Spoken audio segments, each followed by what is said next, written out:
este, realmente, como ellos dicen, o sea, todo lo que es la prueba no encierra, si lo ponemos a definir como cada cosa como prueba, pues vamos a encerrar multitud, ¿no? Pero pues ellos dos tocaron cosas específicas. Realmente la prueba es algo que el pueblo del Señor la tiene más que sobre todo como un momento de dolor. Si las personas que no tienen, ¿cómo le puedo decir? Como un alcance de sabiduría, por decirlo de esta manera, no alcanza a entender que la prueba es pues básicamente lo que ellos dos definieron, ¿verdad? Es lo que Dios utiliza para pues moldearnos, para capacitarnos, para hacernos crecer, ¿verdad? Para levantar nuestras vidas espiritualmente, para hacernos, ¿verdad? Conforme a la vasija que Él quiere que nosotros seamos, ya que pues simbólicamente somos, ¿verdad? Un poco de barro en sus manos, no en las manos del alfarero, que cada día pues nos va formando conforme a su voluntad. Amén. Así que yo voy a definir aquí el término de la prueba como Santiago lo define en el capítulo 1. Yo voy a hablar desde el verso 2 en adelante, pero voy a definir primero lo que significa la palabra prueba que usa Santiago en el verso 12. Oiga, la palabra prueba viene del griego peirasmos,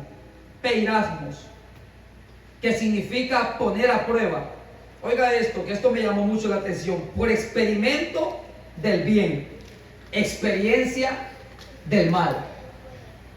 Significa poner a prueba, significa por experimento del bien y experiencia del mal. Y aquí entra lo que ustedes también dijeron.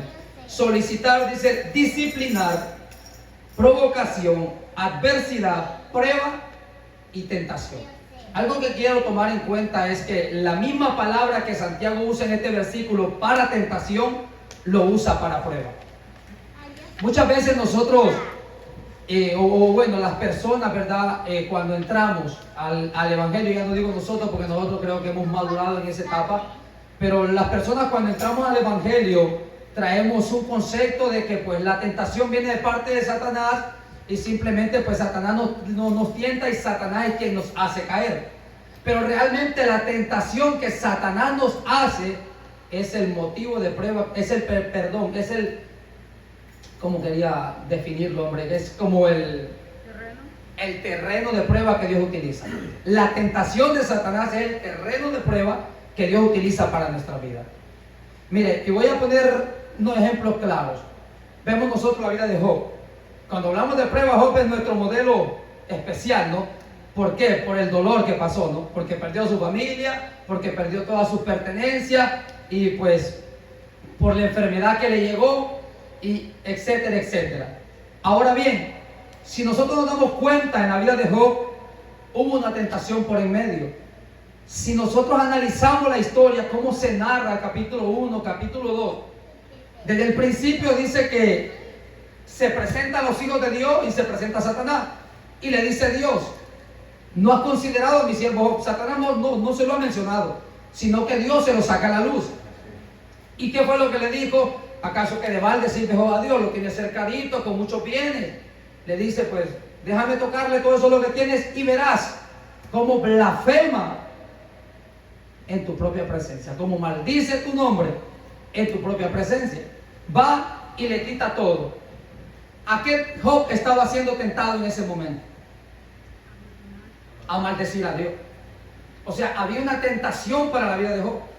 Tanto que cuando Job se siente tan débil, dijo que el día que él había nacido, en otras palabras, que sea maldito, pero él no dijo la palabra maldito, sino que él echó maldiciones sobre ese día que dijeron, pues, un varón ha sido dado a luz y todo lo demás.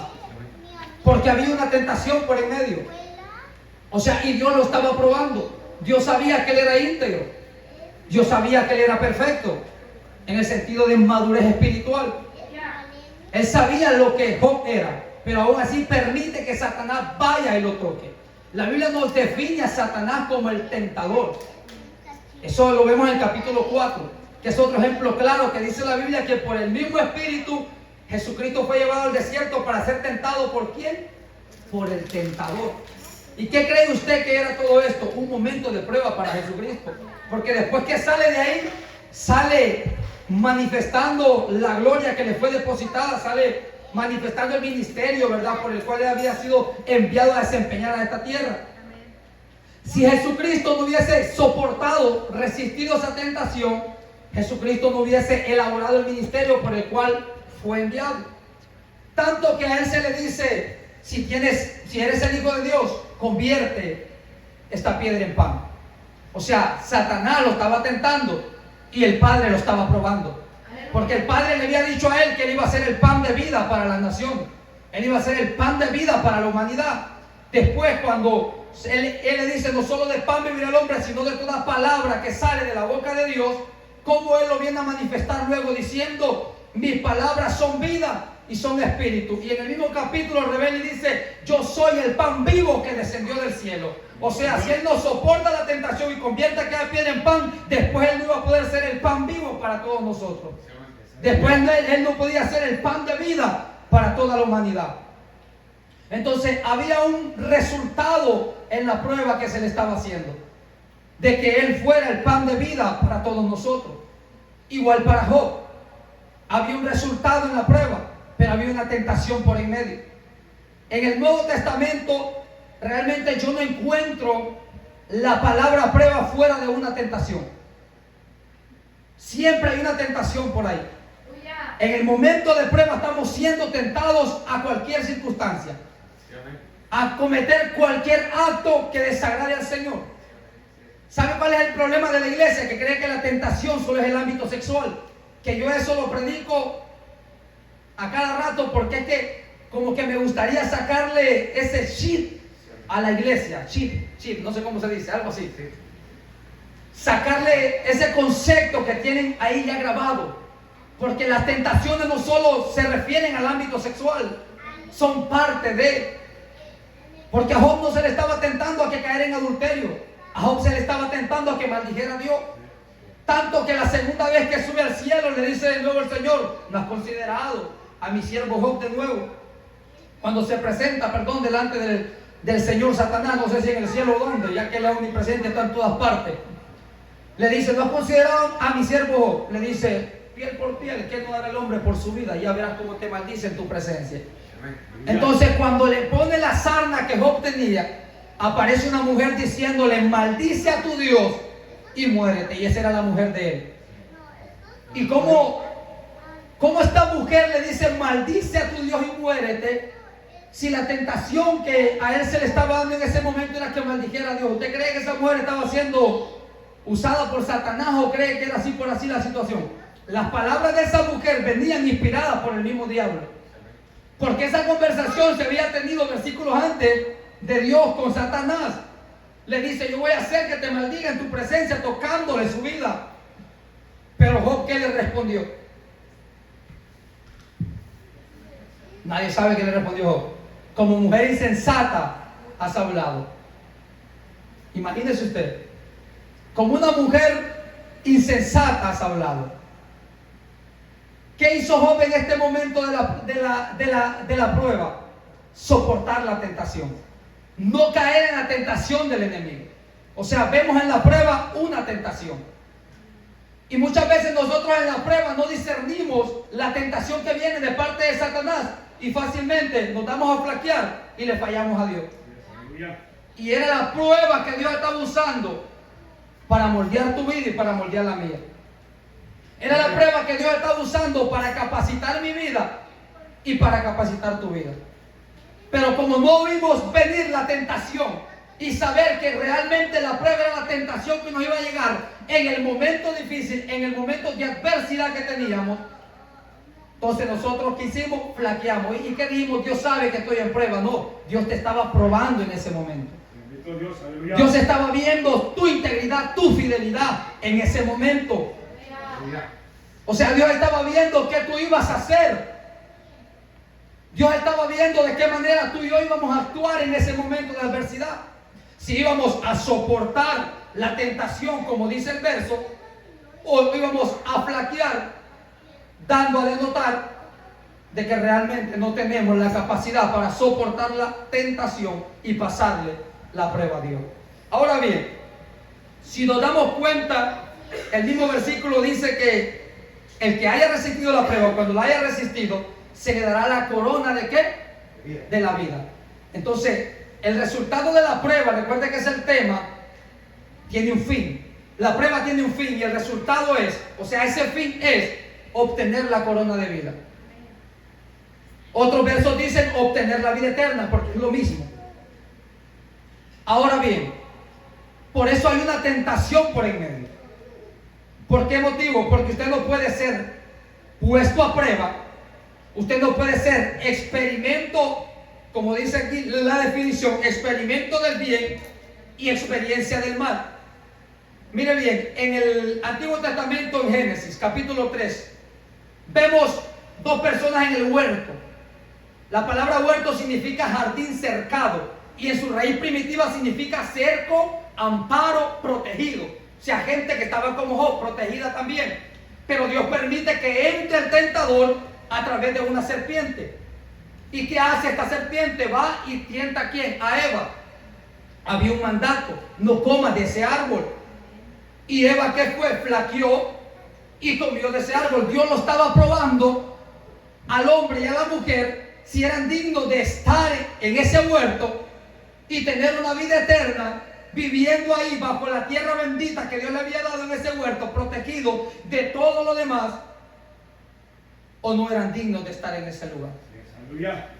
¿Y qué fue lo que pasó? Cayeron en tentación y demostraron que no estaban aptos para estar ahí. Entonces había un resultado en la prueba, que era que ellos vivieran eternamente. El hombre no fue hecho para morir, pero muere después que entre el pecado. Pero ¿cómo entró el pecado? Cayendo en la tentación. Y eso lo vamos a ver más adelante. Vamos a seguir hablando sobre la prueba. Aleluya. La palabra peirasmo viene de la palabra griega peirazo, que significa probar, significa escudriñar, significa incitar, disciplinar, tentador y tentar. Usted ve cómo la misma palabra se usa para prueba, para tentación y para tentador. O sea que en el capítulo 4 de Mateo, cuando dice que fue llevado por el Espíritu para ser tentado por el tentador, está usando la misma palabra que se usa para prueba. O sea que lo que Cristo estaba haciendo en ese momento era escudriñado. ¿Por quién? Por el Espíritu. Estaba siendo probado por el Espíritu, o sea, por el Padre, el Espíritu de Dios. De la misma forma es con nosotros. Y todavía esta palabra se deriva de una palabra llamada peira, que es mediante a la idea de perforar, que significa prueba, experimentar, intento y experiencia. Oiga, a la idea de perforar, o sea, de la palabra escudriñar también significa indagar, o sea, de meterte a la profundidad de tu corazón para que tú mismo te des cuenta, porque Dios lo conoce todo. Dios sabe si tú vas a caer o no. Ahora, algo que te quiero hacer entender: la tentación que Dios te pone, tú estás ya preparado para soportarlo. Yo estoy ya preparado para soportarlo. Corintios dice que Él no permite que nadie sea tentado más de lo que pueda soportar, porque con la misma tentación da la salida. Con la misma tentación da la salida. Entonces nos damos cuenta que Él tiene la misericordia que no nos permite ser tentados más allá de lo que usted y yo podamos soportar. Es tanta la misericordia que este verso dice: bienaventurado el varón, o sea, gozoso el varón, 3 veces feliz el varón, bendito el varón, obviamente también la mujer, que soporta la tentación, pero Él mismo no permite que tú seas tentado más de lo que puedas soportar. O sea que si tú no soportas es por tu decisión propia. Y Dios está permitiendo perforarte adentro para sacártelo y que te des cuenta que aún te hace falta para recibir la corona de la vida. Y esa es la prueba que Dios hace en nuestra vida. Esa es la prueba, mi amado, que Dios permite en nuestra vida para que nos demos cuenta que nos hace falta cuando flaqueamos en medio de esa tentación. Dios nos prueba y no somos aprobados. Les pasamos el examen o nos quedamos, nos aplazamos. Hay unos que de panzazo nos vamos, pero nos vamos. La idea es pasarlo, usted sabe. De 60 pelón, decíamos en mi escuela de Honduras, pero pasé, arrastrándome ahí, pero pasé. Entonces las tentaciones, mi amado, no las puede poner usted como excusa diciendo la carne es débil. Porque ese verso está totalmente fuera de contexto. También la gente dice que Cristo mismo dijo que el espíritu está dispuesto, pero la carne es débil. Si usted lee el contexto entero, ahí está hablando de que los discípulos se dormían y no podían orar una hora con Jesús, estaban cansaditos. A eso se refiere que la carne era débil. No para pecar. Porque para pecar Él te pone la tentación, te pone la prueba y permite la tentación, porque Él no tienta a nadie, sino que Él permite la tentación del enemigo como prueba. Más de lo que tú puedes soportar no te da, solo lo que tú puedes soportar, solo lo que yo puedo soportar. Ahora bien, vamos a ir más atrás al versículo 2. Dice: hermanos míos, tened por sumo gozo cuando os halléis en diversas pruebas. O sea, cuando os halléis en diversas tentaciones, podemos decirlo de esta manera. Esta gente estaba teniendo problemas económicos, problemas a la que se describe en este momento, ¿verdad? Que eran los de la dispersación. Si usted lee el verso 1, se da cuenta que es a los de la dispersación. Según dicen los historiadores, que esta gente estaba pobre, mal económicamente, y también pues estaban siendo, usted sabe, perseguidos, oprimidos y todo lo demás. Ahora bien, pero la tentación y la prueba, como ya lo hablamos, pues no encierra solo eso, ¿no? Sino que hay diversas cosas que provocan una tentación y una prueba en nuestra vida. Ahora bien, dice: cuando os halléis en diversas pruebas, cuando te halléis diversas pruebas. El mismo texto lo revela, diversas. O sea, porque no es una sola, como ya lo dijimos, ¿no? Sino que muchas cosas de las cuales para nosotros pueden ser una prueba o una tentación. Dice: sabiendo que la prueba de vuestra fe produce paciencia, que esto lo mencionó Manuel. Ahí recibió rema del cielo el varón. ¿Me entiende? La prueba de vuestra fe, dice, produce paciencia, pero me llama algo la atención. Que la palabra prueba que aparece en este versículo 3 no es la misma palabra griega que aparece en el verso 2 y en el verso 12.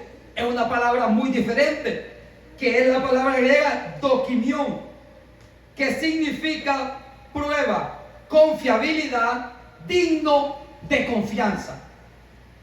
Y miren, esta palabra se deriva de la palabra dokime, que significa prueba, por implicación, confiabilidad, experiencia, mérito, prueba. ¿Quién recibe un mérito? El que es aprobado, ¿verdad? El que es digno de confianza. Cuando usted en el trabajo le dan un mérito por el trabajo que usted tiene y lo dejan ahí tranquilo, que usted trabaje y que usted haga lo que usted quiera, le tiene ahí el control, tranquilo, no pasa nada, que es el bueno ahí. Ese es un mérito, usted es digno de confianza, pero primero fue puesto a prueba si usted podía hacer el trabajo que usted estaba haciendo. Entonces, cuando nuestra fe es puesta a prueba, Dios está viendo si tú eres digno de confianza para recibir el mérito de entregarte la corona de la vida. Miren, la prueba, mi amado, de verdad tenemos que tomarla con seriedad y no con debilidad. El problema es que la iglesia toma la prueba con debilidad y no con seriedad. Cuando yo estoy en prueba y Satanás me tienta, es cuando yo tengo que ponerme más fuerte, sacar fuerzas de debilidad, como hicieron pues los yo les digo el cuadro de honor, pero tienen otro nombre también, los del capítulo 11 de Hebreos. Ya ve que los que tenían mayor excelencia en la escuela los ponían en el cuadro de honor, ¿verdad? Este escritor de los Hebreos habla de los héroes de la fe, por decirlo de esta manera, personas que dan testimonio de la fe, y pone pues a estos hombres como Abel, como Noé, usted sabe, y todos estos hombres que pues nos dieron un gran testimonio de Jesucristo. Perdón, de tener fe en Dios, porque ellos en ese momento no conocían a Jesucristo. Nosotros sí. Ahora bien, nos pone este ejemplo tan grande y dice que esta gente pagó fuegos impetuosos. Dice que esta gente sacó fuerzas de debilidad. Es ahí cuando en el momento de prueba me llega la tentación y yo tengo que sacar esa fuerza de debilidad sabiendo que la prueba la tengo que tomar con seriedad y no con debilidad. No justificarme y decir, es que la prueba está dura y el dolor me agobia y mi alma está angustiada hasta la muerte, como dijo Jesucristo. ¿Y Jesucristo cómo fue? Se fue a hincar a orar. Por eso Santiago mismo enseña: si alguno está triste, si alguno está desconsolado, si alguno está ahí que ya no quiere seguir adelante, que antes camina, que anda de rastra, que anda pelado los zapatos porque no puede caminar bien, de lo triste que anda, haga oración. Y fue lo que Jesucristo hizo. ¿Y qué pasa cuando Jesucristo hace oración? No va a reclamarle, no va a decirle al Señor: mira, Señor, yo no soporto el peso del pecado, me están cayendo gotas de sudor revueltas con sangre, mira, yo no soporto, mi humanidad está débil. No, le dijo: Señor, pasa de mí esta copa. Mostró su debilidad humana, pero luego le dice: que se haga tu voluntad, no la mía. Y en ese momento, ¿qué hicieron? Descendieron ángeles y lo fortalecieron. O sea, Cristo sacó fuerzas, ¿de dónde? De debilidad. Cristo es nuestro ejemplo más claro. Cuando se pone a prueba la fe, el autor y consumador de la fe, dice la Biblia. Cuando ponemos los ojos en Él, nos damos cuenta de la debilidad que Cristo tuvo. No se compara a la que nosotros tenemos en el momento que ha sido tentado. Imagínese usted. Entonces nosotros ahí sacamos las fuerzas de debilidad. Padre, no puedo más, pero luego, Señor, me recuerdo que tengo que llegar al cielo. Padre, que se haga tu voluntad. Si me toca seguir llorando, voy a seguir llorando, pero dame fuerza. Envía ángeles que me fortalezcan. Envía ángeles que levanten mis manos caídas cuando yo no puedo más. Pero quiero cumplir y hacer tu voluntad. Quiero ser digno de confianza para obtener la corona de la vida. Quiero tener ese mérito, que tú me entregues la corona de la vida, de tener la vida eterna. Así que la prueba no es solo para llorar. No, la prueba es para que nos fortalezcamos más en Dios. La prueba es para que realmente entendamos que Dios nos ama tanto que nos está permitiendo las pruebas para que cuando pasemos esa prueba y esa tentación, recibamos la corona de vida. O sea, es lindo nuestro Dios realmente. Cuando meditamos realmente el resultado de la prueba, decimos: espérate, esto vale la pena. Vale la pena atravesarlo. El problema de nosotros es que la debilidad humana, y como no oramos, somos raquíticos espiritualmente, somos nosotros de verdad personas tan debiluchas que no alimentamos nuestro ser espiritual, que en el momento de prueba no podemos ver el resultado de la prueba. No podemos verlo, nos enfocamos en el momento de dolor ahí, en el momento de adversidad, mas no sabe que Dios nos está perforando adentro para que veamos que no estamos aptos todavía, que no somos dignos de confianza y no podemos recibir el mérito que nos ponga en la corona de vida. Aleluya. ¿Está entendiendo el mensaje, amada iglesia? Gloria al Señor. Ahora dice: sabiendo que la prueba de vuestra fe produce paciencia. Mire, la palabra paciencia también me llama mucho la atención. Son cosas de las cuales cuando uno las escudriña dice: espérate, de verdad que estamos mal nosotros, tenemos que enmendar nuestros caminos. Oiga bien lo que significa la palabra prueba. Viene del griego peraismos, que significa, paciencia, ¿verdad? Estoy mal, perdón. Viene del griego hupomone, que significa resistencia o aguante alegre. Por eso Santiago le dice: cuando hay diversas pruebas, mis amados hermanos, está en sumo gozo, porque el resultado es grande. O sea, Santiago no está viendo las circunstancias adversas en el momento. Santiago está viendo que están siendo escudriñados y el resultado que se les va a entregar.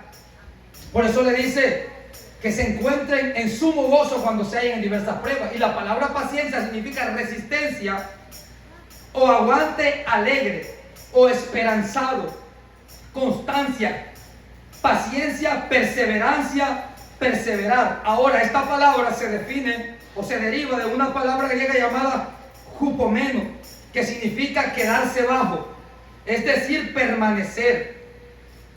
Figuradamente, resistir, soportar pruebas, tener entereza, que entereza significa fortaleza, tener fortaleza, padecer, soportar, sufrir, ser sufrido, sostenerse y quedarse. Pero todo esto con resistencia, con alegría. O sea, la prueba no es para estar llorando todo el tiempo. La prueba es para que usted vaya en su debilidad, se fortalezca en Dios y le haga entender a Dios que usted es digno de confianza. Le haga entender a Dios que sin importar lo que usted está pasando, y aunque el enemigo lo venga a tentar con cosas que usted desea, para que usted vuelva atrás, para que usted caiga de la gracia de Dios, vaya usted delante de Dios y decirle: yo estoy en esta debilidad, estoy en esta prueba. Ahora Satanás viene y me tenta con esto todavía, porque Satanás conoce cuál es nuestra concupiscencia, y ya vamos a llegar ahí. Conforme a eso, él nos tenta. Ahora bien, cuando vamos a la presencia de Dios y expresamos con nuestras palabras, nuestra debilidad, Dios nos va a fortalecer. Pero al salir de ahí, no podemos salir a llorar nuevamente con los demás. Mire, a mi esposa le escriben personas que de verdad Dios le ha dado tolerancia, y la gloria sea de Dios. La pongo a ella de ejemplo porque solo con ella convivo, ¿no? Y mire, le escriben personas que todo el tiempo que la saludan, ahí vamos, amada, las pruebas son duras, pero Dios está con nosotros. Pero Dios amado, ¿qué le cuesta decir estamos en victoria? Y son personas que oran 2, 3 y 4 horas diarias, ¿sabe? Pero ¿sabe cuál es el problema? Que esas personas no se dan cuenta que están siendo escudriñadas, y por eso nunca salen de ese error de la prueba. Están en ese círculo ahí metidos. Y no están soportando la prueba con alegría. No están tomando la prueba con sumo gozo. O sea, por eso la Biblia dice, está gozoso siempre, en todo momento, en todo tiempo. O sea, estad gozoso. Ahí no dice cuando tú puedas, ahí dice, estad gozoso siempre, en todo momento. Cristo, cuando salió de ahí, le dijo a los discípulos, ya levántense, ya vienen ahí por mí, tranquilos, no pasa nada, ya la hora llegó. Y de ahí para allá dice que Él sufrió la cruz, puesto el gozo, delante de Él, sufrió la cruz y menospreció lo propio. ¿Qué tenía puesto delante de Él? El gozo. O sea, la prueba que estaba teniendo en ese momento, por llamarlo de esa forma, el sacrificio grande que Él hizo, lo tomó con un gozo puesto delante de Él. ¿Sabe cuál era ese gozo? El resultado de lo que Él estaba haciendo. ¿Sabe cuál era el resultado? Que usted y yo estuviéramos aquí hoy recibiendo vida eterna por su gracia y por su amor, en la muerte que Él hizo en esa cruz de madera. Y eso es lo que Él estaba viendo. Ese era el gozo que Él tenía puesto delante de Él. Y dice, sufrió la cruz. Recuerde que también significa sufrir lo que es prueba. O sea, paciencia. Sufrido, pero con alegría, con gozo. No es para llorar a cada rato. No es para decir a cada rato estoy mal. No es para decir a cada rato no soporto más y que todo el mundo lo sepa. O sea, no está mal que usted se acerque a un hermano o una hermana cuando usted no soporta, porque para eso estamos, alentados los unos a los otros, dijo el apóstol Pablo, y orados los unos por los otros, para eso estamos. Pero no podemos quedarnos ahí en esa pose estancados todo el tiempo. ¿Sabe? Mire, la palabra paciencia es una definición más extensa que no la traje porque era demasiado extensa y no quería yo atrasar el mensaje, pero se lo voy a resumir. La palabra paciencia, en una definición más extensa en griego, significa soportar con alegría, con gozo, pero avanzando. O sea, la palabra griega que se usa ahí, hupomeno, en el griego, en la cultura griega significaba, estás en prueba, tienes la paciencia, o sea, estás resistiendo, estás gozoso en el momento duro, difícil que estás pasando, estás siendo tentado, estás resistiendo con gozo, pero estás avanzando, no te estás quedando estancado. Se lo estoy parafraseando la definición en una forma más clara, pero eso significa en una explicación más extensa en el griego. O sea, la prueba no es para quedarte ahí estancado. Y las personas lastimosamente caemos en ese error por nuestra debilidad humana y por no fortalecernos en nuestra vida espiritual. ¿Sabe que esto lo provoca la decadencia de palabra? Porque esta gente que le digo que le escribe mucho a mi esposa, y perdón que la tome mucho de ejemplo, o sea, oran mucho, pero no saben absolutamente nada de Biblia. Nada en lo absoluto. Nada. Y muchas veces usted les enseña y ¿sabe qué hacen? No captan absolutamente nada. Porque están metidos en otro sistema del evangelio que realmente son sistemas errados. Son sistemas extraviados de la verdad bíblica. Y cuando usted se va a la verdad bíblica, usted entiende para qué es la prueba.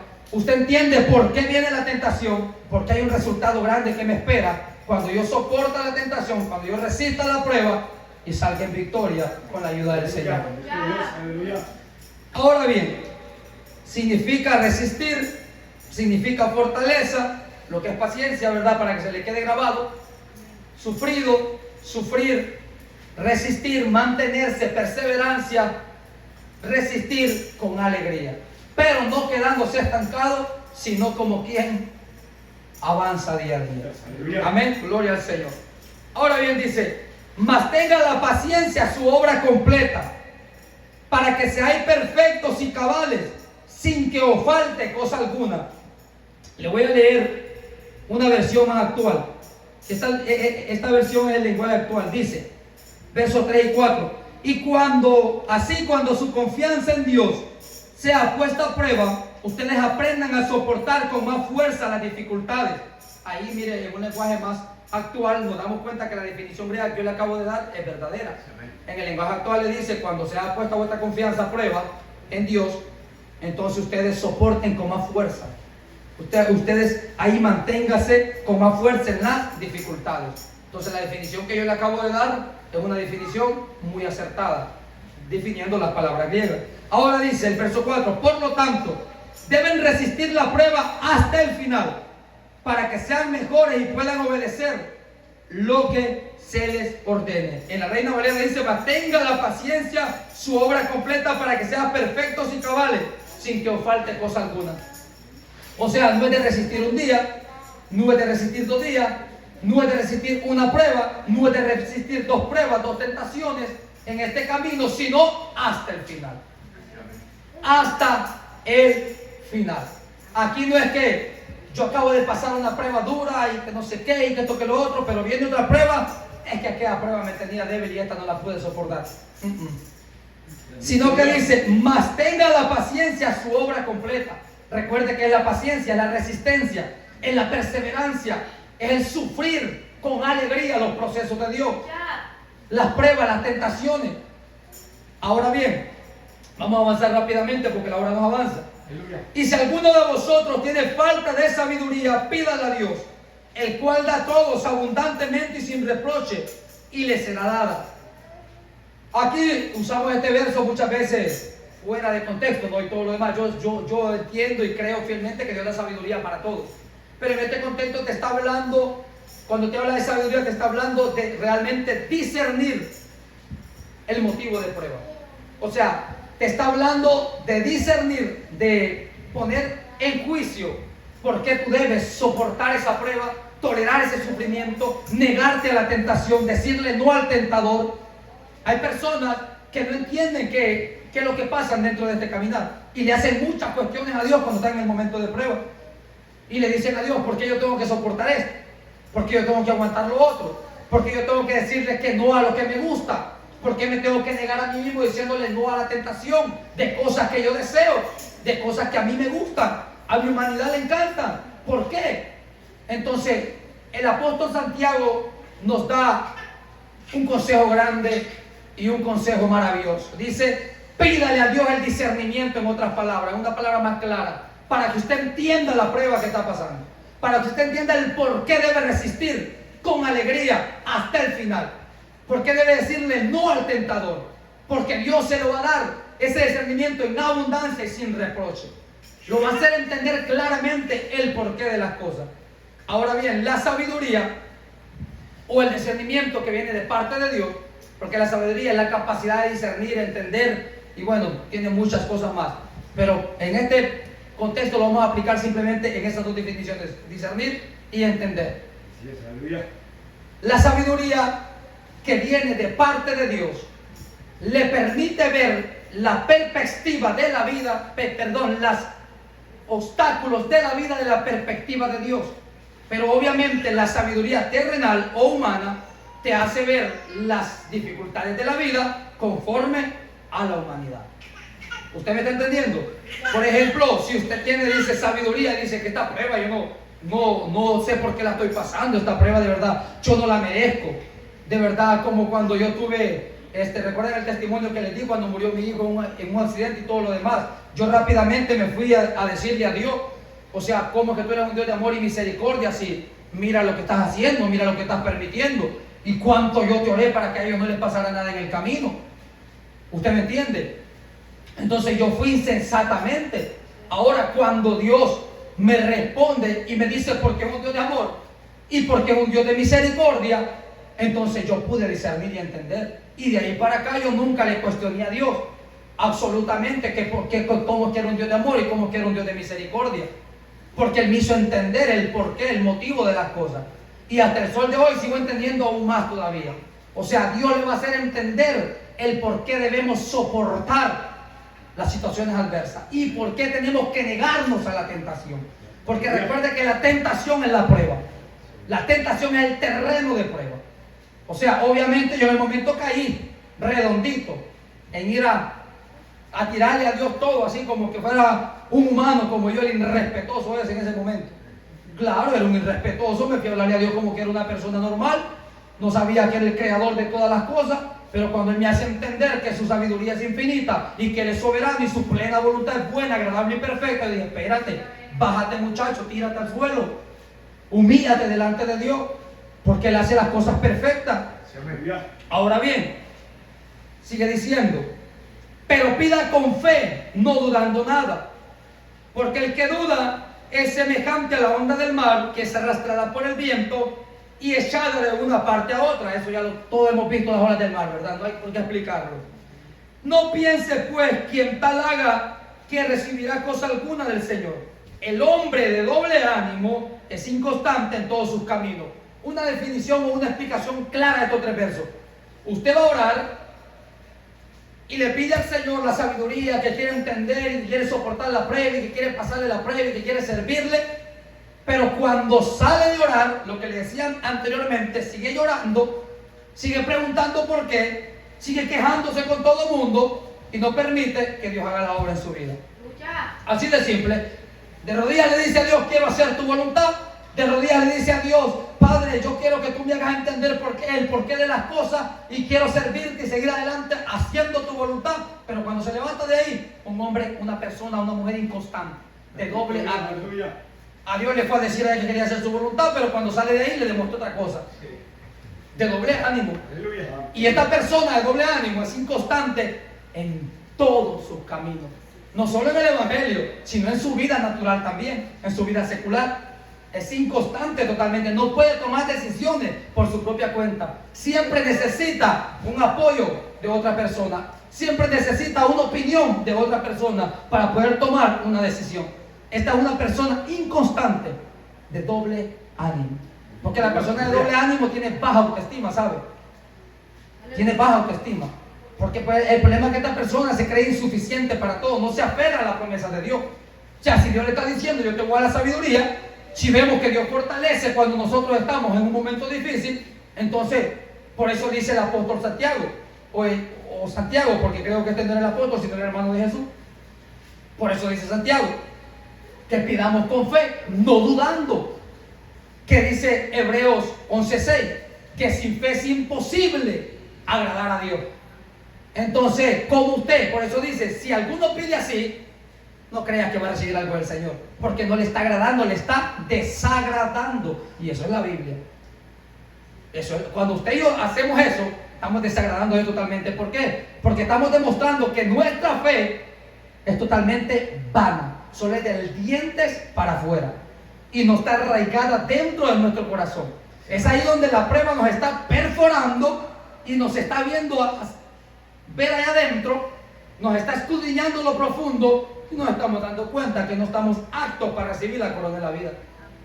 Bendito Dios, aleluya. Es algo, mi amado, que, como le digo, se toma con seriedad la prueba. Con seriedad, no con debilidad. Ahora bien, de ahí habla del hombre rico, del hombre humilde, y eso lo vamos a dejar aparte porque pues eso no va conforme a lo que estamos hablando. Que eso se está refiriendo al momento de prueba que ellos estaban teniendo en ese momento, ¿verdad? Esa era la prueba que ellos tenían en ese momento, que los ricos lo estaban oprimiendo, ellos estaban en pobreza y todo lo demás. Dice el verso 12 donde nosotros acabamos de iniciar. Y aquí ya voy a terminar, voy a hacer corto, ya ven. Dice, bienaventurado el varón que soporta la tentación, porque cuando haya resistido la prueba recibirá la corona de vida que Dios ha prometido a los que aman, a los que le aman, perdón. Ahora dice, cuando alguno es tentado, es puesto a prueba, recuerde que es la misma palabra griega, no diga que es tentado de parte de Dios, porque Dios no puede ser tentado por el mal, ni Él tienta a nadie, sino que cada uno es tentado cuando de su propia concupiscencia es atraído y seducido. Voy a explicar este versículo bíblico. Es el verso 14, ¿verdad? Dice, sino que cuando cada uno es tentado de su propia concupiscencia. ¿Sabe qué es la concupiscencia? ¿Alguien tiene idea de eso? Es el deseo que usted y yo tenemos en nuestro interior. O sea, sino que cada uno conforme a su deseo es atraído y seducido. O sea que Satanás lo va a tentar conforme al deseo que usted tiene en su corazón.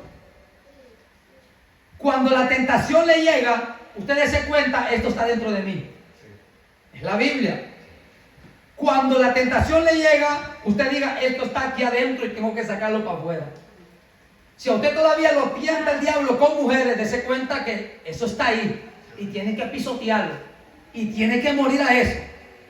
Si todavía Satanás lo tienta que le vea la curva a la mujer, saque eso de su corazón porque es su concupiscencia.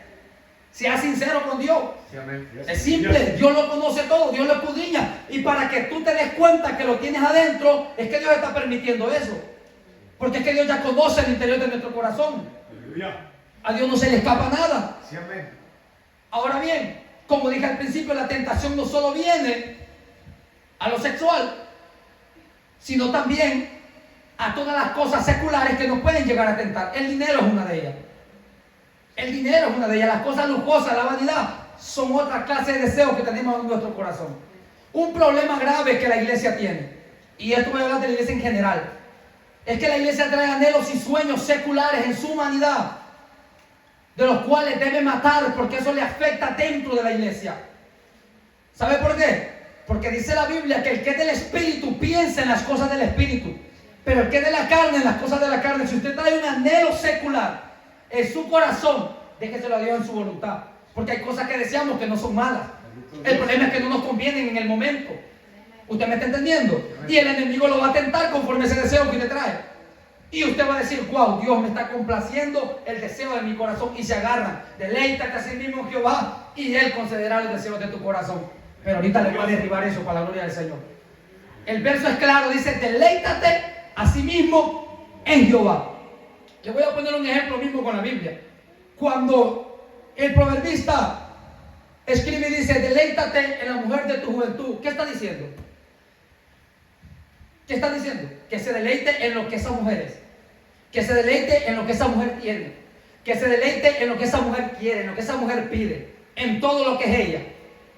En todo lo que es ella. O sea, no importa cómo sea, le está diciendo deleítese ahí. Si le dice deleítese a sí mismo Jehová, le está diciendo deleítate así con la ley que Jehová te pone. Deleítate así con los mandamientos que Jehová te pone. Deleítate así con los, ¿cómo que se llama esto? Se me fue el nombre, se me escapó. Pero es igual, como los estatutos. Gracias, pastor. Se me está olvidando mucho las palabras últimamente. Deleítate a sí mismo en los estatutos que Jehová tiene. Ahora bien, cuando el verso dice, y Él concederá los deseos de tu corazón, es porque tu corazón ya va a estar inclinado a la ley de Jehová. ¿Qué le dijo David? Guardé en mi corazón tus dichos. ¿Para qué? Para no pecar contra ti. Cuando él pecó le dijo, cree en mí un corazón limpio, límpiame con hisopo. ¿Por qué? Porque él se había apartado de deleitarse en Jehová por deleitarse pues, en la mujer de Urías. ¿Usted me entiende? Entonces deleitarse en Jehová no es venir a llorar en su presencia. Deleitarse en Jehová es amarlo a Él sobre todas las cosas, es honrarlo a Él sobre todas las cosas, es tenerle temor a Él sobre todas las cosas, es obedecer su palabra. Entonces su corazón se va a inclinar a los deseos de Jehová y no a los suyos. Aleluya. ¿Usted me entiende? Aleluya. Hay cosas que yo anhelaba, que yo le he dicho a Dios, mi corazón las anhela, pero ahora es tu voluntad, no la mía. Y con esto no me estoy presentando yo como el perfecto, no, sino que, o sea, realmente lo he dicho. Y me ha tocado negarme a mi deseo de mi corazón para deleitarme en Jehová. Y cuando yo me deleito en Él, entonces Él va a conceder los deseos de mi corazón, porque van a estar inclinados siempre a su voluntad. Si lo que tú traes en tu corazón no es malo, Dios te lo puede conceder a su tiempo. Ahora bien, todo tiene que ser para beneficio de la obra y del reino del Señor. Te pongo este ejemplo, ¿por qué? Porque Satanás te va a crear un escenario para tentarte a ese deseo que tú tienes, cuando aún no estás inclinado en deleitarte a Jehová. Entonces te plantea el escenario, te hace creer que Dios, y tú vas y oras 5 o 3 minutos y le dices, Señor, mira, y esto y lo otro, que era lo que yo deseaba tanto desde toda mi vida, y que aquí, que allá. Y de repente, ¡pum!, la caída. Nos damos cuenta que era la prueba de Dios para nuestra vida, para que nos diéramos cuenta que estábamos nosotros cumpliendo nuestra voluntad, nuestro deseo de nuestro corazón, y no soportando la prueba, soportando la tentación, inclinando nuestro corazón a la voluntad del Señor. O sea, era Dios demostrándonos, sacándonos de adentro, perforándonos lo profundo, escudriñándonos, que aún no nos estábamos negando a nosotros mismos, que es el primer requisito para seguir a Cristo. Sí, amén. Niégate a ti mismo, a tu deseo, a todo lo que tú quieras de esta tierra. O sea, por eso el apóstol Pablo dice claro, el que se confunde, mi amado hermano, es porque no lee la Biblia o no quiere aceptar la Biblia. Dice claro el apóstol Pablo: poned pues la mirada en las cosas de ¿dónde?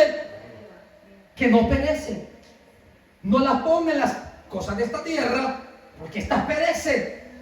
Cristo dijo que el que nace del Espíritu, Espíritu es. Y Pablo le añade un poquito, bueno, el Espíritu Santo a través de Pablo.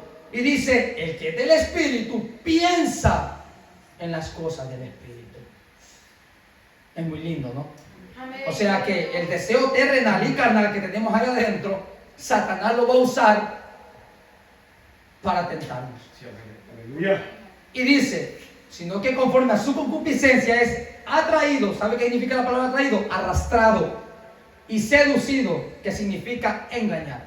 Te va a arrastrar por ese deseo que tienes en tu corazón, por ese deseo que yo puedo tener en mi corazón, si no nos damos cuenta en el momento, por no querer obedecer la Biblia o por no escudriñar la Biblia. Una de dos.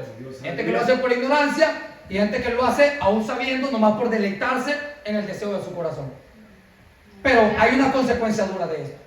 Como hay un resultado de la prueba maravilloso, que es recibir la corona de vida, tener vida eterna, vivir en esa gloria eterna que Jesucristo nos va a dar, o ya nos dio. Asimismo, hay una consecuencia terrible de no soportar la tentación y de no resistir la prueba, de no morir al deseo de nuestro corazón. Y lo vamos a leer en este momento. Sí, amén. Dice el verso 15: entonces la concupiscencia, dice, después que ha concebido, da luz el pecado. Y el pecado, siendo consumado, da a luz la muerte. Y mire, le voy a leer en la versión actual. Aleluya. Versos 14 y 15 se los voy a leer. Dice, al contrario, en el lenguaje actual, al contrario, dice, cuando somos tentados, son nuestros propios deseos los que nos arrastran y dominan. Los malos deseos, dice, nos llevan a pecar. La Reina Valera dice que cuando nuestra concupiscencia ha concebido. Concebir es como guardar, por decirlo de esa manera. Por ejemplo, la mujer embarazada concibe en su vientre, entonces recibe dentro de sí, para ponerlo claro. Dice, los malos deseos nos llevan a pecar, y cuando vivimos solo para hacer lo malo, lo único que nos espera es la muerte. Dice la versión Dios habla hoy: de estos malos deseos nace el pecado. ¿De cuáles malos deseos? De lo que dice la Reina Valera, de nuestra concupiscencia, de nuestro deseo. ¿Qué dijo Cristo? Del corazón nacen o salen los malos pensamientos. Y Él definió cuáles eran. Ahora, la Biblia Dios habla hoy, dice en el verso 15: de estos malos deseos nace el pecado, y del pecado, cuando llega a su completo desarrollo, nace la muerte. Entonces, cuando estamos en el momento de la prueba, siendo probados por Dios, siendo escudriñados, a ver si somos dignos de confianza, para darnos un mérito, llega la tentación y pues nosotros decidimos qué hacer. Ya les di el verso bíblico en Corintios que dice que Él no permite que seamos tentados más de lo que podamos soportar, y sino que aún con la misma tentación da la salida. Siempre hay una escapatoria en la tentación del enemigo, siempre. Y tenemos el arma más fuerte, que es la espada del Espíritu, la palabra de Dios, que fue lo que Cristo usó en el desierto para contradecir al tentador, a Satanás, que el Señor lo reprenda. Entonces, si nosotros no cedemos a la voluntad de Dios, sino que por nuestro deseo nos dejamos arrastrar por el enemigo y nos dejamos engañar y concebimos el pecado y luego lo damos a luz, o sea, lo desarrollamos, lo ejecutamos, viene rotundamente la muerte. Y esto es muerte espiritual. Cabal. El pecado te separa de Dios. La palabra muerte se define como separación del espíritu o del alma del cuerpo. El pecado te separa de Dios. Esto lo vemos en Adán y Eva. Cristo le dijo: cuando tú comas de ese árbol, Adán, ciertamente morirás. ¿Y qué fue lo que pasó? Una separación de Adán completamente del Padre. Fuera de la protección de Dios. Recuerden lo que significa el huerto: protegido, amparo. Fuera de ahí. Lo sacó de su presencia. Y luego el Señor dice: saquémoslo del huerto, no vaya a ser que te coma el árbol de la vida y viva para siempre. El hombre no había hecho para morir. Él terminó muriendo por causa del pecado. Romanos dice que por el pecado entró la muerte al mundo. Sencillo. Así que cuando usted y yo cedemos a la tentación, no soportamos la tentación, no soportamos, no resistimos la prueba, lastimosamente terminamos en una muerte espiritual. Y después suelen las preguntas: ¿qué me pasa? Después suelen las preguntas: ¿por qué no puedo avanzar? ¿Por qué no puedo salir de este estancamiento? ¿Por qué no puedo caminar? ¿Por qué ya no siento la presencia de Dios? ¿Por qué Dios no me habla?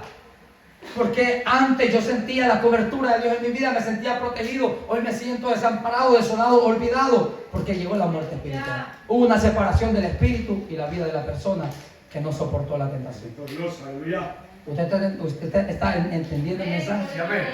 Aleluya. Gloria al Señor. Ahora bien, con esto terminamos. Dice: amados míos, no erréis. O sea, no se equivoquen. Toda buena dádiva y todo don perfecto desciende de lo alto, del Padre de las luces, en el cual no hay mudanza ni sombra de variación. Entienda estas palabras. Dice: amados míos, no erréis, porque toda buena dádiva viene del Padre de las luces, y en él no hay sombra de variación ni mudanza. O sea, lo que él estableció, eso es. ¿Y qué es lo que te está diciendo anteriormente? Que de tus deseos, de tus malos deseos del corazón, tú eres arrastrado y engañado, atraído y seducido. Entonces luego te dice: no erréis. Amados míos, no erréis, no se equivoquen. El deseo de su corazón los va a llevar a la muerte espiritual. Las buenas dádivas se esperan del Padre de las luces. De Él esperan desde arriba. Y en Él no hay mudanza ni sombra de variación. Porque muchas veces creemos es que Dios tiene un trato especial conmigo. Esa es mentira. Esto es falso. Es que nosotros creemos que muchas veces somos el niño bonito, la niña bonita de Dios. Eso es mentira. Él se lo dijo claramente a Caín: si usted hiciera el bien, ¿no será exaltado también como Abel? Sí, Dios exalta a todo aquel que se humilla y hace el bien delante de Él. Es simple. Y a Él se le da buenas dádivas y todo don perfecto.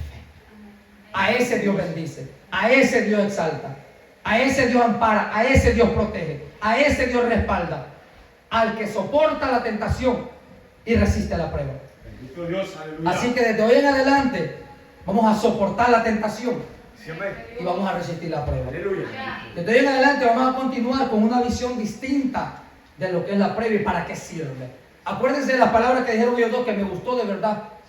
Las palabras de verdad, con sinceridad de corazón se los digo, porque es la forma más fácil y, como puedo decir, tal vez más correcta también, pero más fácil de definirla y entenderla, para que la mente humana se quede ahí adentro y diga: esto es para que yo sea formado en Dios, avanzar en Dios, crezca en Dios y tener la moltura de Dios. Bendito Dios, aleluya. Simple y sencillamente. Esa tentación es para que yo sea capacitado en el Padre, para que yo sea un hombre crecido en el Espíritu. Ahora, le voy a leer nomás este versículo que acabamos de leer ahorita de las buenas dádivas en la Biblia de la traducción del lenguaje actual, y con este termino. Dice, verso 16, perdón. Recuerde que la Valera dice: amados míos, no erréis, que porque toda buena dádiva viene del Padre de las luces, ¿verdad? Y todo don perfecto proviene de Él. Dice esta Biblia, o esta traducción: mis queridos hermanos, no sean tontos ni se engañen a sí mismos. Dios nunca cambia. Fue Dios quien creó todas las estrellas del cielo, y es quien nos ha dado lo bueno y todo lo perfecto. O sea, en otras palabras, no caigan en el error que lo bueno viene del deseo de su corazón.